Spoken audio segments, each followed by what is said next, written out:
ভালোবাসো ঠিক আছে, কিন্তু এমন ভালোবাসতে যেও না যাতে নিজের জীবনটা দিয়ে প্রমাণ করতে হয়। ভালোবাসার মূল্য আছে, কিন্তু জীবনের কোনো মূল্য নেই। যেমন ইকরা ভালোবাসতো আলবিকে, এমনই ভালোবাসতো যে তার জীবনটা দিয়ে সে প্রমাণ করলো যে আলবি আর ইকরার ভালোবাসা কতটুকু ছিল। কেন ভালোবাসা এমন হাঁটি ছিল তাদের যে জীবনটা দিতে হলো। কেন খালি স্বামীকে কি ভালোবাসতো? ইকরা ছেলেকে কি ইকরা ভালোবাসতো না? এমন কোনো ভালোবাসবেন না যে তাদের জীবনটা দিতে হয় ভালোবাসার জন্য। ভালো তো সবাই বাসে, আজ হোক কাল হোক সবাই একদিন যেতে হবে, কিন্তু এমন ভাবে যে যাবেন না যাতে কোনো দিকে আপনার কাজে না আসে। ছেলেকে এক পথে দিয়ে যাচ্ছে, স্বামীকে আরেকজনের হাতে তুলে দিয়ে যাচ্ছে। চাইলে কিন্তু ইকরা নিজের জীবনটাকে বাঁচাইতে পারতো। আর এখন আলবি সবার কাছে অনুরোধ চাচ্ছে, ভিক্ষে চাচ্ছে তার ছেলের কাছে আসার জন্য, তাকে যেন বাঁচতে দেয়া হয়। কিন্তু বাঁচতে দেয়া হয় ঠিক আছে, কিন্তু এই কথাগুলো আগে কেন মনে ছিল না? যখন পরকীয়া জ্বরে থাকতো, তিথির সঙ্গে নাটক করতো, এই করতো সেই করতো, তখন কেন মনে ছিল না যে তার একটা সংসার আছে, তার বউ আছে, বাচ্চা আছে? এই কথাগুলো আগে কেন মনে ছিল না? এখন ছেলেটাকে দেখলে সত্যি মায়া হয়। এই ছেলেটাকে বেশি অংশ সময় দিত ইকরা, কিন্তু সে ইকরা আজ পৃথিবীতে নেই। কিন্তু এই ছেলেটা এখন মাম্মা মাম্মা করে কান্না করে বেড়াচ্ছে। ছেলেটার এখন কি হবে?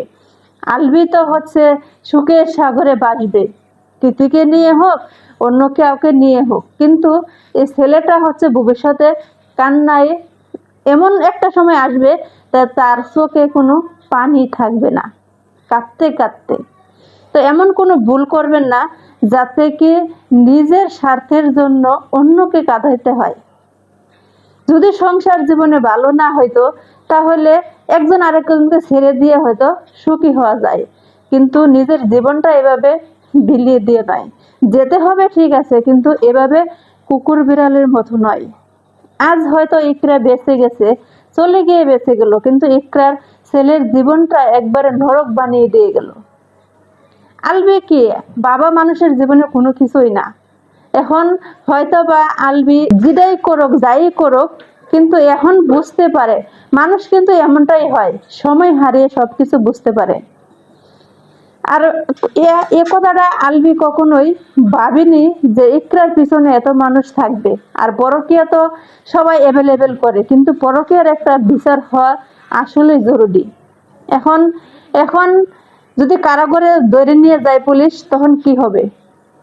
না পারবে ছেলেকে সময় দিতে, না পারবে তার প্রিয় মানুষ তিথিকে সময় দিতে, না পারবে তার শুটিং করে বেড়াইতে। কোনটা করবে? কাজ করার আগে মানুষ ভেবে চিন্তে করতে হয়।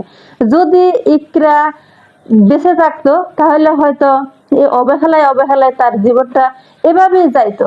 হয়তো তার ছেলেটা সুখে থাকতো, ছেলেটা মাও পাইতো, বাবা পাইতো। মার জীবনটা হয়তো সুখে হইতো না, কিন্তু তারপরও তার ছেলের জীবনটা সুন্দর হয়ে উঠতো। এখন সে তো চলে গেল, কিন্তু তার ছেলের জীবনটা নরক। আলবি তো সুখের সাগরে পাখির মতন নেপালে এখন আছে, দুদিন পরে বিভিন্ন দেশে পাখির মতো উড়ে বেড়াবে। কিন্তু কি হবে এইসবে? এরকম করে ওরা বেশি দিন থাকে না। উলুতে যখন পাকা যখন বেশি গজায়, তখন মানুষ আগুনে পুড়ে মরতে হয়। তো মানুষের বেশি কিছু বলতে হয় না, কিছু কিছু মানুষের পাকা বেশি গজে যায়। সবাই ভালো থাকবেন, চ্যানেলটাকে সাবস্ক্রাইব করে পাশে থাকবেন। ধন্যবাদ।